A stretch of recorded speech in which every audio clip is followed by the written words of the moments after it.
आगे थोड़ा सा बढ़ते हैं हम जब, तो आगे हम आते हैं, तो आते किस पे हैं, आते हैं हम 14 जो माहेश्वर सूत्र हैं। अब इनके बाद हम ये पढ़ेंगे 14 माहेश्वर सूत्र, सॉरी गलती हो गया, माहेश्वर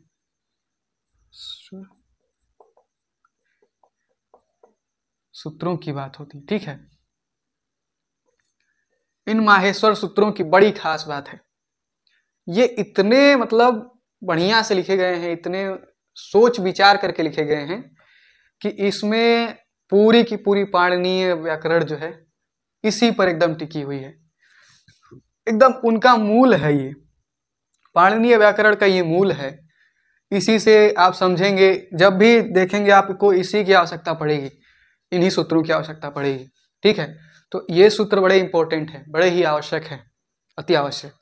तो ये 14 माहेश्वर सूत्रों के बारे में मैं थोड़ा बता देता हूँ आपको।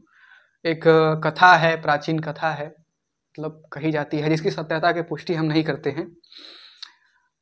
बचपन में जब पाणिनि जी जो थे, पाणिनि जी जब छोटे थे, बचपन मतलब बचपन में छोटे ही रहेंगे तो छोटे थे, तो उस समय क्या था कि वो बड़े मतलब मंद बुद्धि थे, मंद बुद्धि टाइप के, जैसे पढ़ते थे तो कुछ याद नहीं रहता था, है ना, भूल जाते थे बड़ी जल्दी।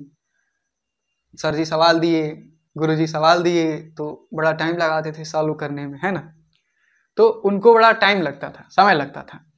तो वो मंद बुद्धि, मतलब सबको लगता था कि मंद बुद्धि है भाई, मंद बुद्धि है। तो उनकी माता जी ने उनसे कहा कि देखो बाबू, जब तुम क्या करो कि चले जाओ हिमालय पे, और हिमालय पे तपस्या करो, और जब तपस्या करोगे तो तुमको आशीर्वाद मिलेगा और तुम तीक्ष्ण बुद्धि के हो जाओगे। जैसे पहले क्या था कि लोग हिमालय पर तपस्या ऐसे, मतलब अभी क्या है, अभी तो हिमालय पे कोई चढ़ नहीं, बहुत बहुत मेहनत लगती है, लेकिन पहले क्या था कि मतलब हजारों हजारों लोग तपस्या कर रहे हैं कहीं ना कहीं कंदराओं में, है ना।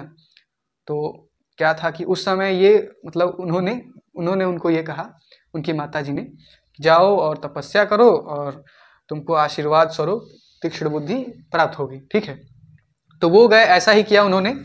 और जब वो तपस्या कर रहे थे तो शिव जी प्रसन्न होकर के उनकी उनकी तपस्या से प्रकट हुए, और 14 बार, कहा जाता है कि 14 बार उन्होंने अपना जो डमरू है उसको बजाया ऐसे ऐसे, ठीक है। तो जब 14 बार बजाए तो 14 सूत्र उससे निकले, इन्होंने इनको सुनाई दिया सूत्र, अयूण रिलरी का, है ना, ऐसे ऐसे सुनाई दिया सूत्र, 14 सूत्र। तो उन्होंने क्या किया, झट से नोट किया और उसी पे अपनी पूरी की पूरी, मतलब अपनी क्या संस्कृत व्याकरण पूरी रख दी, बरच दी, ठीक है। आज तक मानव मस्तिष्क का इससे अच्छा उदाहरण कहीं देखने को नहीं मिला है, मतलब हाई लेवल, ठीक है। तो हम बात कर रहे हैं माहेश्वर सूत्रों की।